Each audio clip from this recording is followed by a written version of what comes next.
bagaimana kabarnya hari ini? Baik. Saya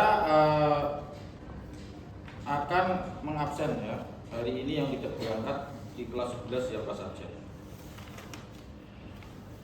Yang pertama, Ahmad Radif Aunal Maula. Izin. Kenapa? Ada acara, Mas? Alvina Fauzia Adilo. Alivia Tri Rahayu.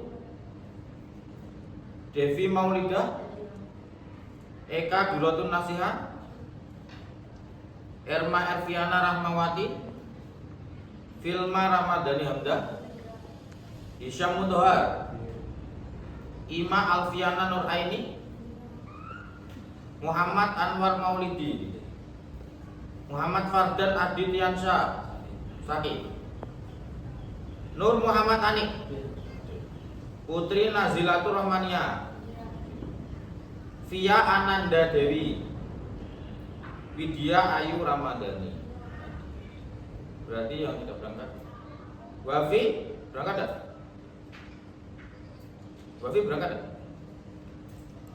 Muhammad ya Allah, Wafi berangkat tak? Tidak, izin. Baik, kita akan belajar bahasa Indonesia hari ini. Kita mulai dengan berdoa ya. Silakan saudara Anik memimpin doa pada pelajaran pagi hari ini.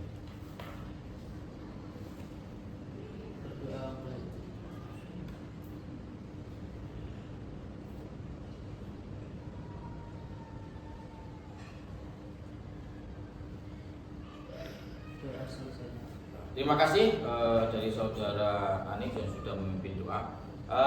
Kita akan belajar hari ini tentang karya ilmiah. Belum kita mulai ya tentang karya ilmiah. Saya ingin menjelaskan tentang tujuan pembelajaran hari ini ya. Tujuannya apa kita belajar karya ilmiah ya? Mengapa kita harus belajar karya ilmiah? Gunanya untuk apa? Fungsinya untuk apa? Tujuan kita belajar hari ini yaitu agar kita dapat mengetahui pengertian dari karya ilmiah ya. Kemudian kita mengetahui ciri-ciri dari karya ilmiah. Kemudian juga kita harus tahu bagaimana membuat karya ilmiah sesuai dengan strukturnya, urutannya. Jadi membuat karya ilmiah ini tidak kemudian tumpang tindih ya. Harus runtut, jelas, sistematis ya, sesuai dengan fakta yang ada di lapangan. Kemudian kita laporkan. Oke, saya ingin coba bertanya ya kepada salah satu siswa di sini ya, kaitannya pelajarannya minggu kemarin ya. Kita belajar kemarin belajar di apa, Mas Anwar? Drama ya, drama. Kita belajar di drama, yaitu saya ingin tanya apakah teman-teman di sini ada yang masih ingat ya salah satu pelajaran di pementasan drama ya. Saudari Alvina, kira-kira yang dinamakan prolog itu apa, Alvina? Prolog. Prolog. Masih ingat ya? Prolog, epilog. Prolog itu siapa? Hah? Apa artinya? Bagian awal ya. Bagian awal pembuka. Ada pemeran yang jadi prolog ya kan, depan. Kemudian dia memimpin jalannya apa? Drama ya kan. Dia membuka ya, pengantar kegiatan awalnya bagaimana ya, latar belakangnya dari drama itu seperti apa ya. Kemarin juga kita sudah mempraktekkan tentang drama ya. Praktek drama yaitu tentang air ya. Sudah kita praktekkan, kita bagi dua kelompok kemarin. Alhamdulillah kemarin berjalan dengan baik ya. Akhirnya kita sekarang akan belajar di bab ketiga ya, yaitu tentang karya ilmiah. Yang dinamakan karya ilmiah. Karya ilmiah, ada yang tahu kira-kira ya, mengapa kok dinamakan karya ilmiah? Namanya juga karya ya. karya itu kan berarti hasil tulisan seseorang ya. Tetapi di dalam karya ilmiah ini ya berangkat dari fenomena atau permasalahan. Jadi kita membuat karya ilmiah itu harus berangkat dari permasalahan, ya kan? Kalau kita membuat karya ilmiah tanpa permasalahan, ini akan gagal ya, tidak jadi karena kita berangkat dari masalah. Nah, dari berangkat dari masalah itu kita misalkan meneliti tentang ekosistem di misalkan di mana ya? Ekosistem di kebun binatang, ya kan? Misalkan saya mau meneliti tentang rusa, ya kan? Kemudian kita melakukan penelitian di situ ya, kemudian kita laporkan. Nah, apa yang kita laporkan ya benar-benar harus ilmiah. Maksudnya ilmiah itu apa? Sesuai fakta ya. Sesuai fakta di lapangan ya. Jadi di dalam kita membuat karya ilmiah ya seperti kalian pernah belajar di kelas 10 itu membuat laporan hasil observasi. Laporan hasil observasi ini merupakan laporan kecil ya, yang akhirnya kalian dituntut bisa membuat karya ilmiah dengan penelitian, kemudian kalian observasi di lapangan ya, kalian melakukan penelitian dengan wawancara ataupun dengan menyebar angket ya kepada responden, nanti hasil itu akan kita olah ya. Di dalam kalian membuat karya ilmiah ini harus menggunakan metode ilmiah. Metode ilmiah ini cara kerja berdasarkan dengan cara pikir kalian. Misal kalian berpikir untuk membuat judul ini ya harus ada metodenya, sistematis ya. Artinya runtut, mulai dari yang pertama judul ya, kemudian ada abstrak ya kan, kemudian kalian membuat latar belakang, kemudian membuat rumusan masalah ya kan, kalian membuat tujuan, manfaat ya. Ini akan sesuai dengan sebab akibat. Misalkan kita membuat permasalahan ini, sebabnya apa, lalu akibatnya apa. Misalkan saya membuat judul, Pak, akibat dari bencana banjir di desa Melonggo. Nah, awalnya apa kok bisa terjadi banjir? Akibatnya apa? Rumah-rumah pada rusak, ya kan? Kemudian saya ada berapa korban jiwa yang meninggal atau luka-luka, ya kan? Karena terjadinya banjir bandang. Contoh Nazila ya, kamu namanya Melonggo kan? Ya, contoh yang enggak beneran. Semoga kita selalu diberikan keamanan, nyaman ya, tidak ada bencana di daerah kita. Kemudian yang kedua yaitu sistematis ya. Nah, sistematis. Artinya apa? Sistematis. Bahasan tadi apa bilangnya? Sistem kayak gitu ya. Sistematis itu apa, Ma? LKS kalian, Ma? Halaman 51, Ma. Berarti tersusun secara teratur mengikuti pola baku, dimulai dari pendahuluan, pembahasan dan diakhiri dengan kesimpulan ya. Maksudnya itu sistematis, runtut ya, mulai dari pendahuluan, isi, penutup.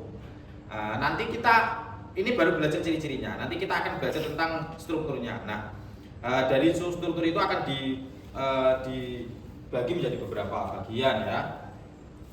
Kemudian yang selanjutnya yaitu logis. Nah, dalam karya ilmiah itu harus logis. Logis itu artinya masuk akal ya. Masuk akal. Kalian membuat penelitian itu benar-benar harus masuk akal, mudah dipahami, sehingga apa, pembaca ini paham. Oh, dia meneliti tentang ini, permasalahan ini ya kan.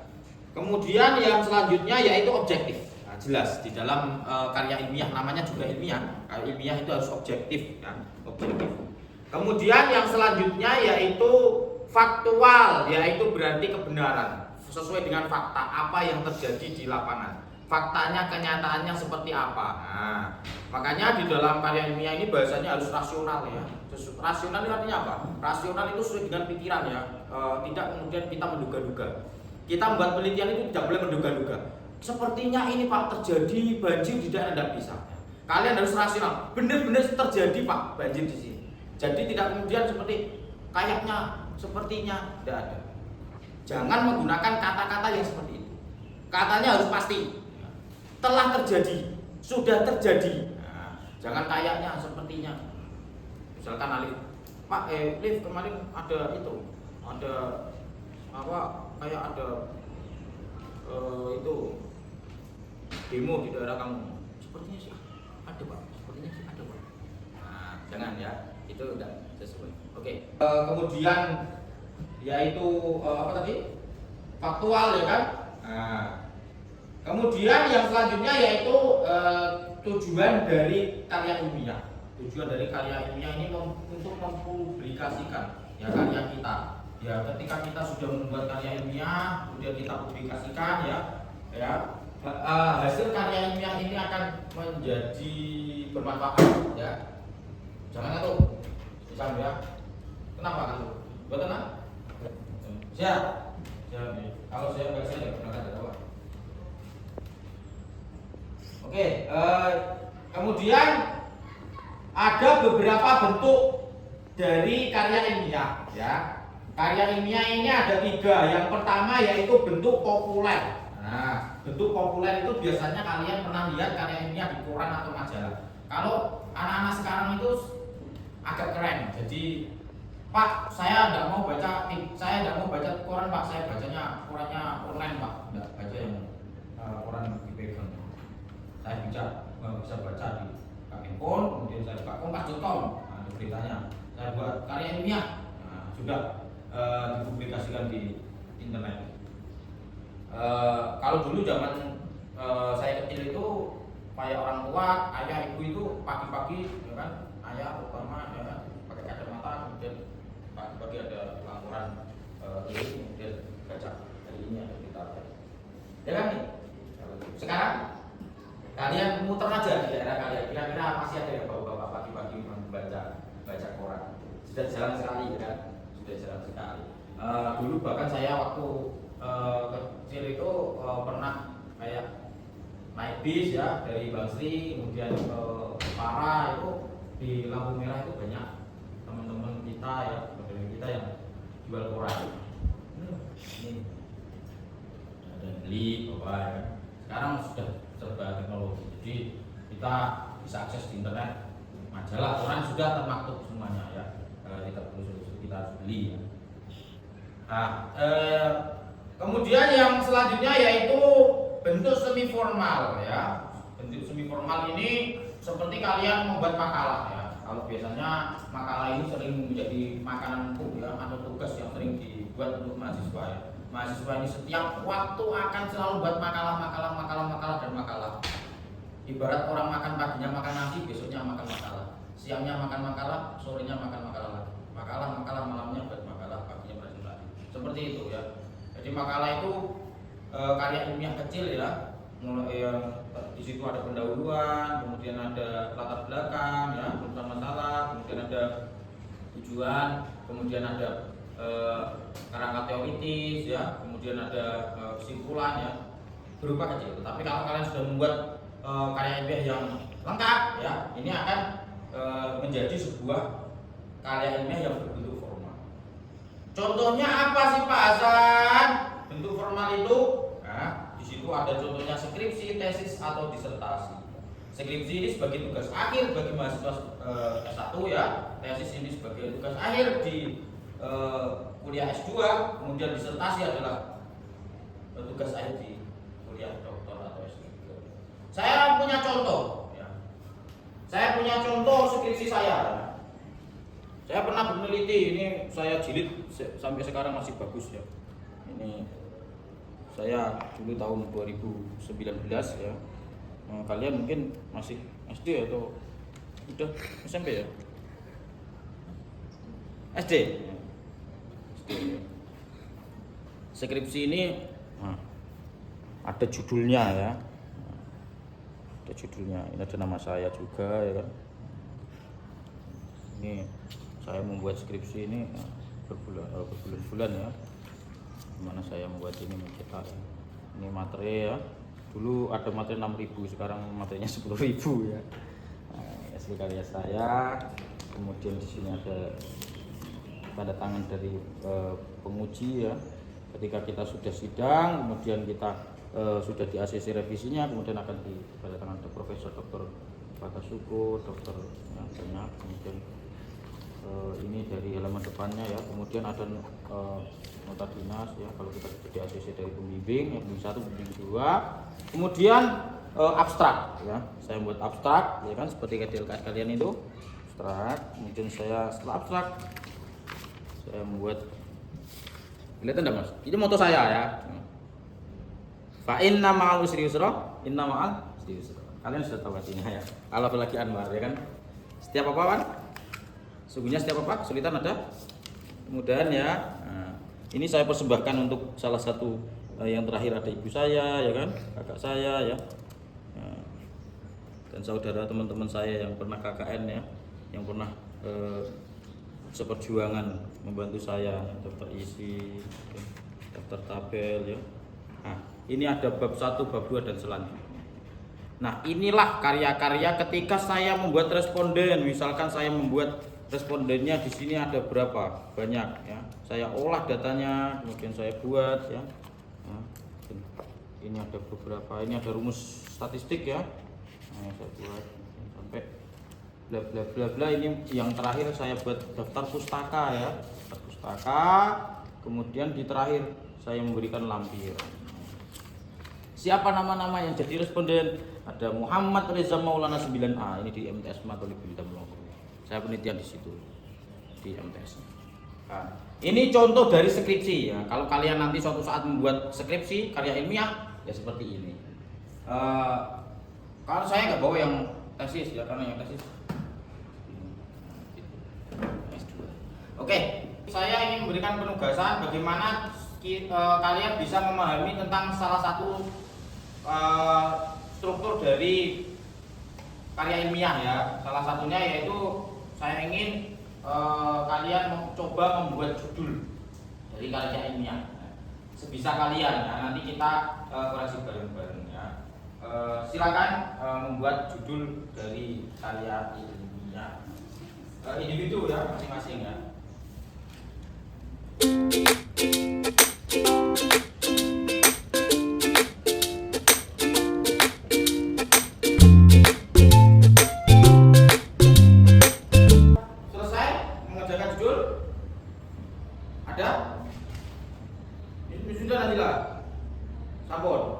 Baik Nazila, coba tuliskan di depan untuk judulnya ya. Di papan tulis.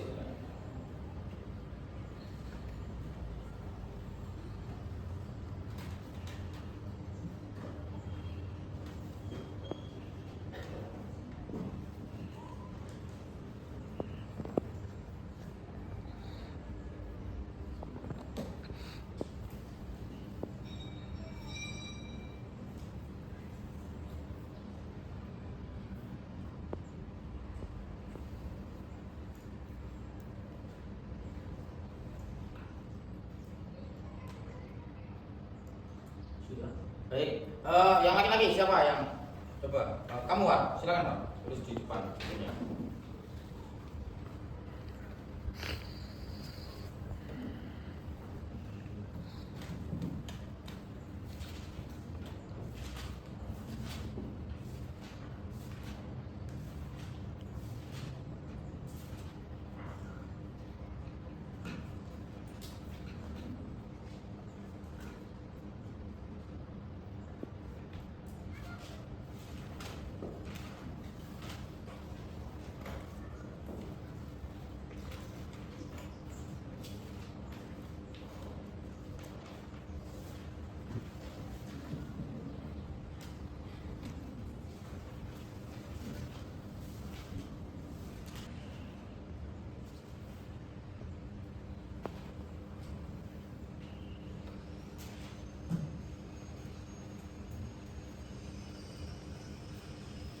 Baik, kita akan coba mengoreksi dari yang dicari atau dibuat teman kita judul ya tentang karya ilmiah. Ya. Yang pertama dari saudari Nazila, yaitu potensi ekosistem terumbu karang untuk pengembangan ekosistem di Pulau Sitok Taman Nasional Karimun Jawa. Ini judulnya sudah bagus, cuman hanya penulisannya yang kurang tepat ya. Harusnya ketika membuat judul itu di depannya itu harus menggunakan huruf kapital ya. Potensi, P-nya besar, E-nya besar ya. Terumbu T-nya berarti harus besar ya. K-nya besar. Untuk pengembangan ekosistem di divisa pulaunya ya, pulau. Sintok Taman Nasional Karir Karimun Jawa kecuali penghubung ya kayak di. Kemudian yang kedua dari saudara Anwar yaitu tumbuhan enceng gondok dalam ekosistem kolam, studi analisis manfaat enceng gondok dalam ekosistem kolam ikan. Yang benar bukan enceng ya, enceng gondok ya. Enceng gondok apa enceng gondok Anwar? Enceng ya, enceng gondok. Nah ini dia membuat judul dan anak judul ya. Kalau Najila tadi kan judul ya. Kalau Anwar ini membuat anak judul juga. Dia membuat judulnya yaitu ini ya, besar semua. Kemudian dia menulis anak judulnya ya memang harus dikasih ini ya, tanda kurung, ditulis kecil. Cuman dia hanya saja nulisnya ada yang kurang tepat ya, kayak ini B-nya harusnya besar ya. Karena ini kan kalau memang ini ya dia menggunakan huruf kapital maka harus kapital semua. Kalau dia menggunakan depannya kapital ya seperti Nazila. Kalau dia sudah memutuskan untuk membuat kapital semua maka semuanya harus kapital. Begitu ya. Terima kasih pelajaran hari ini saya ingin menyimpulkan ya, yaitu kita sudah belajar tentang pengertian karya ilmiah, yaitu studi bagaimana kita membuat penulisan karya ilmiah sesuai dengan apa yang terjadi di lapangan ya. Kemudian kita membuat beberapa ciri ya, ciri-ciri dari karya ilmiah ini harus sesuai dengan ciri-cirinya, mulai dari sistematis, kemudian logis, ya kan, faktual, ya, dan yang lainnya. Kemudian yang terakhir yaitu bagaimana kita membuat strukturnya harus sesuai, mulai dari bagian pendahuluan, bagian inti, dan bagian penutup. Nanti di bagian awal itu ada pendahuluan, ada abstrak, dan yang lainnya. Kemudian nanti di bagian isi ya, ada metode ya, kemudian yang terakhir kesimpulan, ada saran, kemudian ada daftar pustaka yang terakhir, kemudian lampiran. Kalau ini dibuat lengkap seperti apa yang saya contohkan tadi di skripsi. Begitu karena pelajarannya sudah selesai, saya akhiri pelajaran hari ini. Semoga bermanfaat bagi kita semua. Terima kasih. Wassalamualaikum warahmatullahi wabarakatuh.